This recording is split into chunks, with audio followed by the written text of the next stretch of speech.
I suppose before we get to talking rands and cents of the cost of education, let's talk about the recently released metric results. Metric being, of course, the highest, grade in our public schooling system that sort of is meant to prepare pupils for the world of work and further studies. Are you happy with the outcome, given what we've put in through the system over the last 12 years? Thank you very much, Sizwe. Good morning to your listeners. We are really happy that the system is maturing. As you know that each year we are improving. Last year we were 73, and then this year we are 78. So it means that now the system is really maturing, and we are happy. However, we would like really to call upon the department to strengthen the entry level. The entry level means the lower grades, so that we don't have glitches, then we don't have this gap of 22%, because where do we take this 22%? Because if then it's 78%, it means we have 22% that had failed, So we really would like to see the department strengthening the lower grades, so that now with time, as I said, then the system is maturing. With time, then we don't have any gap. I also imagine that you will have seen the debate around the throughput, they're calling it, the retention of pupils from grade 1 to grade 8 to grade 10 and then into grade 12, that we're simply not doing well there. We lose, nearly 400,000 pupils every year, such that by the time we get to matric, it's not all the pupils that we had at the beginning. So Elijah Mhlanga was sitting there in the last hour and had, various explanations of where some of these pupils go, and some of it raises socio-economic factors. What is your message to parents? What role are we not playing that would help in retention of these pupils? Firstly, I would like to congratulate the school governing bodies, particularly the school governing bodies that are organizing madrasas for the children, so that they get extra support in their school, particularly in the rural and the deep rurals.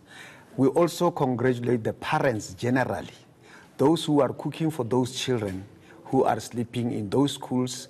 And then we also want to congratulate the fathers who are ensuring that now there's security for those children in those schools. So that in itself shows that now parents are up in arms to ensure that now there is quality learning and teaching in the country. So I know that as the question that you have asked, that now we'll lose children. Yes, of course, I think Mhlanga has already explained some factors that makes that now the cohorts of 2007, then there were millions of children who entered the system. But the throughput, then we find that now they're less than the input. So yes, all those factors, but we are saying if all of us, we can put a shoulder to support these children. Because some, you may find that now they got arrested, some they just failed, some they just could not do in the system.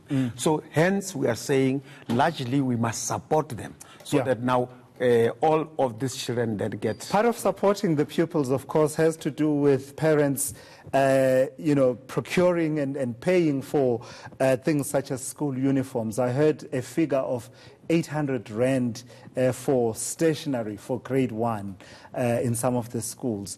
What on earth is going on? Why are school uniforms so expensive? It's a $1 million question. However, we should not forget that now we have got a categorized number of schools in the country. Firstly, we have the independent schools. And then we have also the no-fee schools. We have the fee schools. Quintile 1, Quintile 2, Quintile 3, no fee. Quintile 4, Quintile 5, fee. And then the independent school, as I've said. Independent schools depend on themselves, you know, and well, they don't largely depend on the Department of Education, although this Department of Education at some extent then they subsidize them. But when you come back to, we don't really expect, because you can't charge fees in a no-fee school, you know. But at the same time, of course, yes, they do buy, the parents do buy uniform. And what we are really against is the question of the old way of doing things. We have come from a history where schools were instructed to buy from particular shops, you know. But the advent of democracy is that now we have a law called the Competition Act.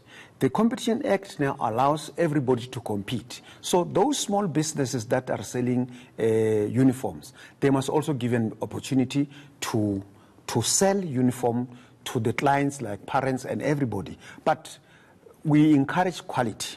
We encourage also the prices and all those, so that parents can go and buy wherever they do. So they must not be instructed to go and buy to a particular. So from a stationery, talking about stationery, for example, I mean, why is it that it's not included in school fees, for instance, in the fee-paying schools? What are the school fees for then if they don't include? No, I think that's robbery. As I've already indicated that now, there are 3 types of schools. So, I mean, the independent schools, they'll buy themselves stationery. And then the public schools, the no-fee schools, they will only top up. They buy and they are being paid by the government, the Department of Education. They give them money to buy the stationery, and also the fee schools also, they are being given a particular amount of money to buy the stationery.